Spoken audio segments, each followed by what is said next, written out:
children, please make sure they're sitting down facing forward the entire time as well. And please keep all hands, arms, feet, and legs inside the truck at all times. And trust me, you want to get those cameras on now and get them ready. Alright, so this area we're heading into first is the Little Ituri Forest. The animals that live here have special camouflage that keeps them hidden in the shadows. There's going to be a really small brown animal kind of curled up by the cliff wall right there. So cute. That's a yellowback diker. Diker means diving in Afrikaans. And it's because when those animals are startled, they raise that yellow patch of fur, emit a high-pitched whistle, and dive into the bushes. So weird seeing him out because he's usually hiding somewhere.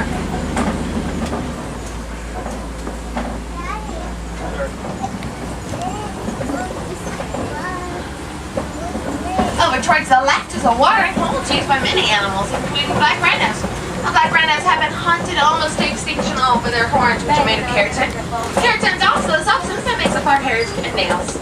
Sadly, because they've been hunted for so long, there's less than 5,000 in the world. And you see those black and white birds over to the left, those are saddle-billed storks. Those birds can stand 5 feet tall and have a wingspan of about 8 to 9 feet, which for reference is about the size of the boat you're sitting in. Huge birds.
If we don't see any over here, there's usually some up towards the left. What over there?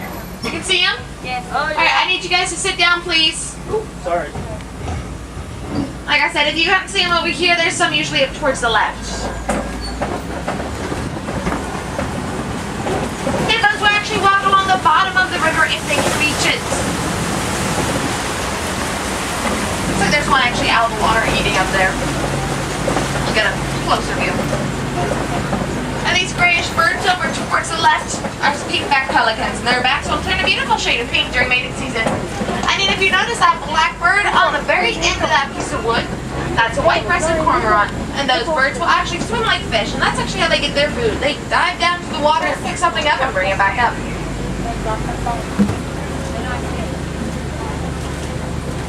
If you can imagine, the most dangerous animal right here. One of the most dangerous animals. If you can believe it. Look right there. What's up, bro? I watch Animal Planet.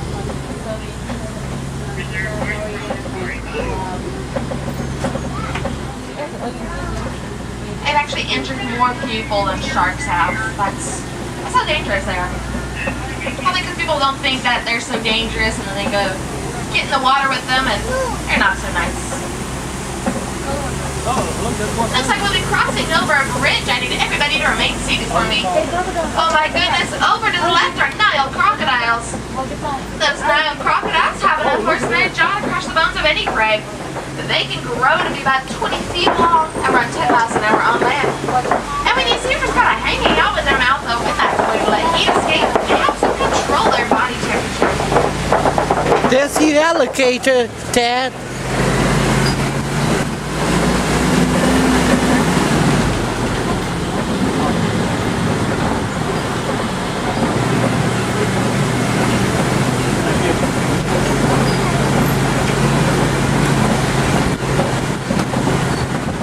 We'll be making our way into the Savannah next, which is an entirely different ecosystem, and then we'll make our way into elephant country. But first, if you check out this tree over to the right, this is called a baobab tree, also known as an upside-down tree because its limbs look like roots. Those trees can remain leafless up to 9 months out of the year and survive thousands of years.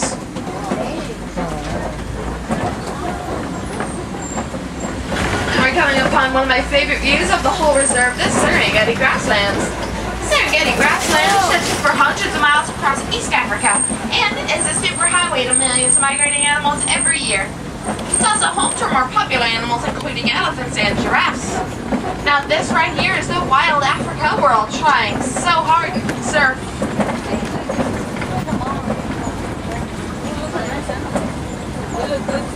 These animals coming up over on the right side of the truck are sable antelope. The reddish brownish ones are either females or young males, and the males' coats will darken as they mature. They're also the official emblem of the Harambe Wildlife Reserve.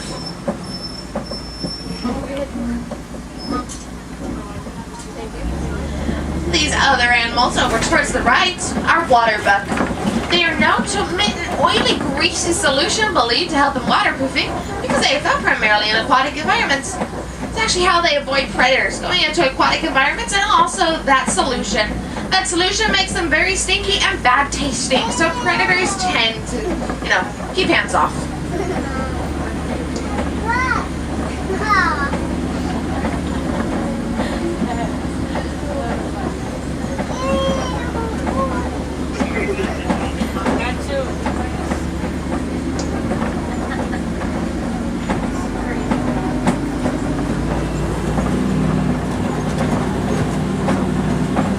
Towards the left is going to be a tan animal a little farther away. There's one a little closer up here.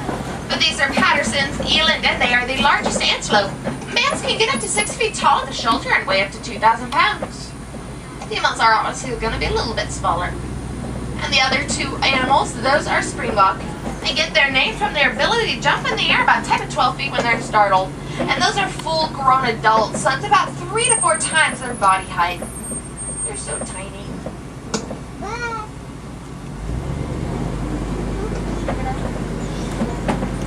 I just want to point out these reddish-brownish structures. These are termite mounds. When they're tall, elephants and rhinos will use them as scratching posts. But when they're worn down, antelope will stand on top of them looking for any predators hiding in the grass.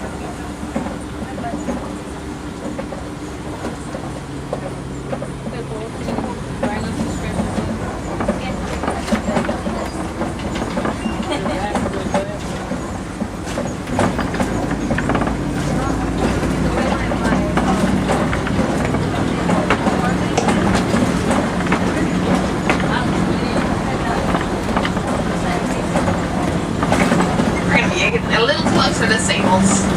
You can actually see some of their coats already kind of in a transition. And males are probably going to get just as dark as that darkest one is right there. Kind of like a deep red, almost like black. What's up? How's the grass?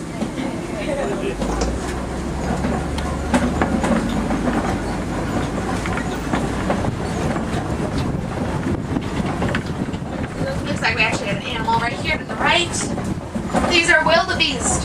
Their name means wild beast in Afrikaans, and they have one of the largest annual migrations.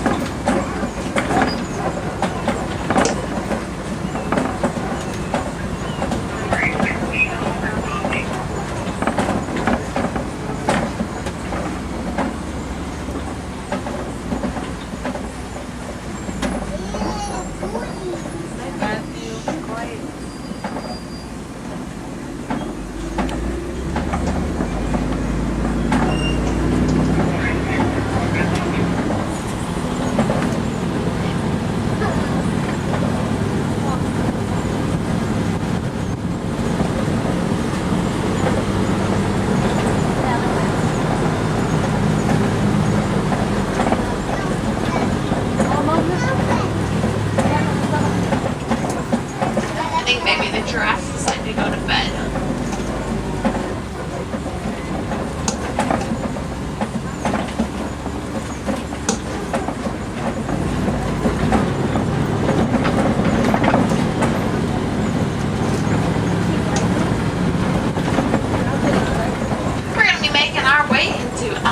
country next.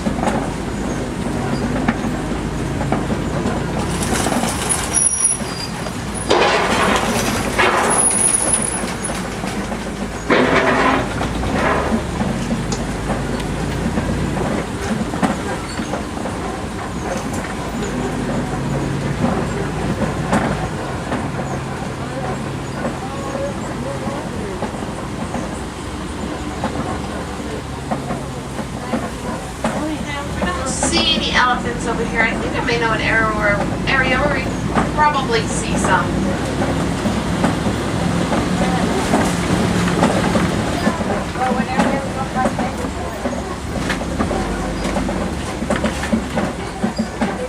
Heads up and see if we can go find any in the other area. The biggest threat to African elephants are humans. Poachers target elephants for their tusks, which are made of ivory. Humans are also involved in the mining of metallic ore called coltan. That coltan is used in a lot of our electronic devices today, such as cell phones and laptops.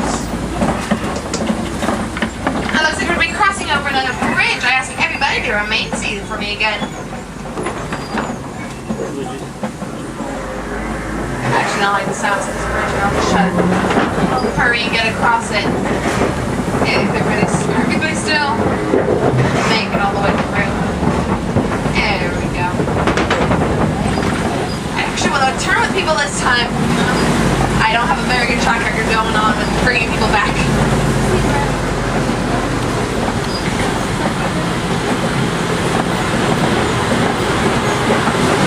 Now these markings here on the left and the right side of the truck are made by tusks. Elephants rub their tusks up against this red clay and break off pieces which they will then eat. Helps them gain a lot of beneficial vitamins and nutrients. If you saw those zebras back there, that's actually an area where more injured, sick animals go to. It kind of helps them get better, and it has them actually away from the public as much, so it kind of speeds healing for them. We may be able to see some around this corner. I was thinking we'll probably pick up the Brownwood radio station, so let's give it a try.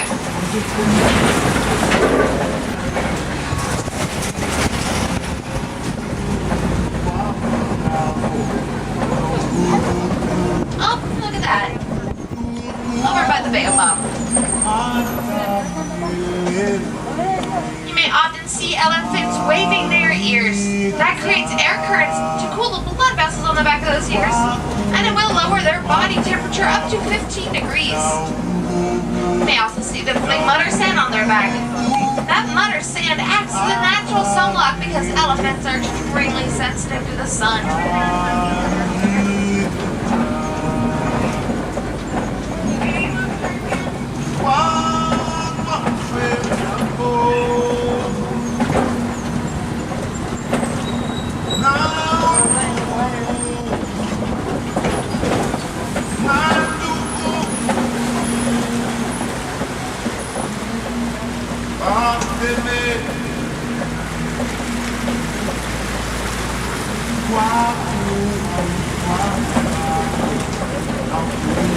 Here on the left, greater flamingos. They are the lightest shade of pink of all flamingo species. They gain their pink color by eating tiny brine shrimp and other sea creatures with faint carrot feet. When they're together like this, it's not a flock of flamingos. It's really called flamboyance of flamingos. We still don't know why flamingos often stand on just one foot. Still somewhat of a mystery.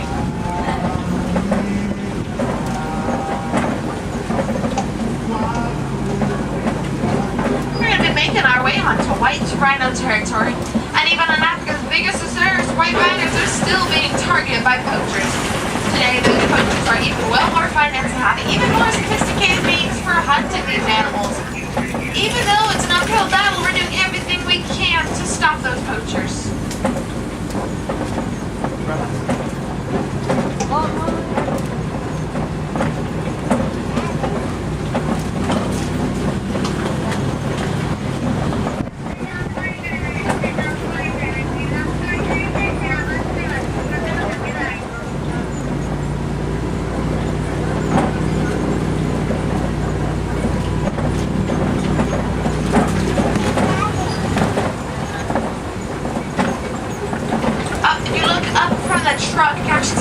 standing by that tree right there. There's one standing and one laying right there. Cheetahs are the fastest land mammals, reaching speeds up to 60 miles an hour. In short bursts, though. They're the only big cats to purr and hunt during the daytime. They're also one of the only big cats that cannot retract their claws. And they're so cute. There we go, laying down. It looks like we're gonna have a white rhino coming up. Don't worry, you guys are safe. They don't really want to challenge the trucks. They know. A white rhinos can reach 5,000 pounds. Their name white actually comes from the Afrikaans word white, which means wide, in reference to their wide mouths. What's up, bro? Now, since their horns are made of keratin, if something happens to them, they'll grow back. It will take a lot of time, but they do grow back fully. Now, this rock formation here is called kopie. Kopies are often used by big cats like lions who are laying out in the sun and looking for prey.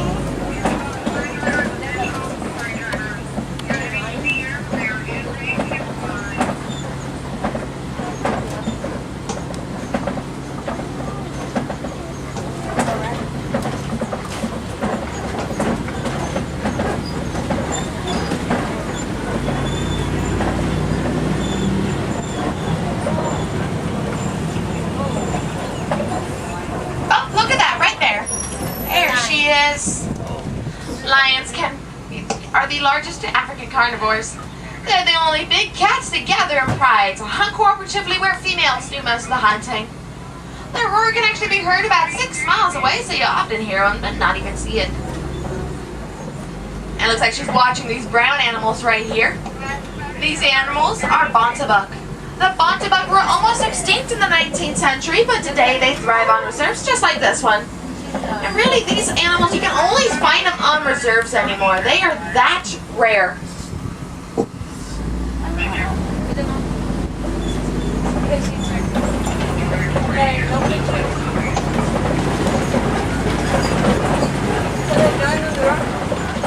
Looks like she didn't want to get bothered. She turned away from us.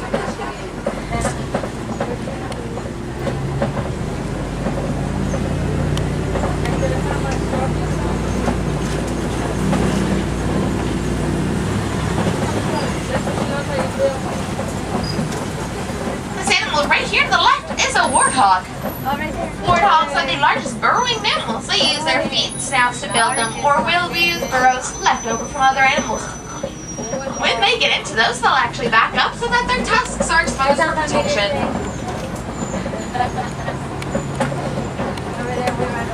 And these white objects on the ground over to the left are ostriches.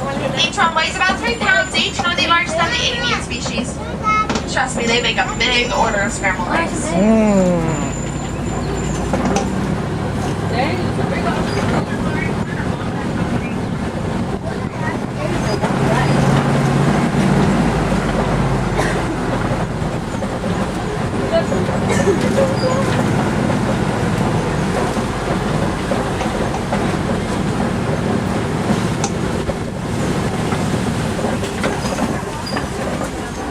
That's going to do it for us here in the Savannah. We're going to make a final stop over in Magadi Glen. Looks like there's a white animal right here to the right side of the truck. This is an addax.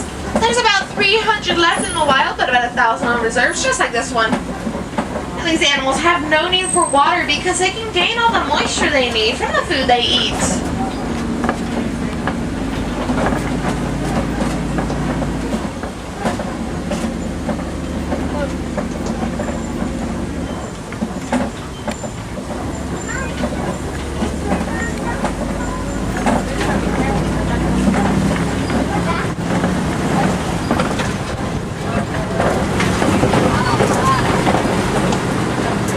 Even though our safari may be coming to an end, there are stories about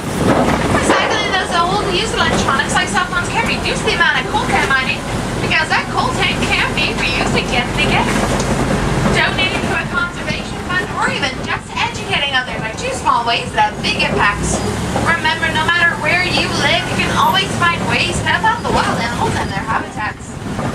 Speaking of wild animals, if you want another experience or something, there's going to be some gorillas, most likely, right after you exit the truck. If they're out, you'll probably be able to see them. Now, as we approach the boarding station, please begin to gather all of your belongings, and then double check the relevancy lead to make sure you have everything. For your convenience, there is a trash can and a recycle bin located right off the truck.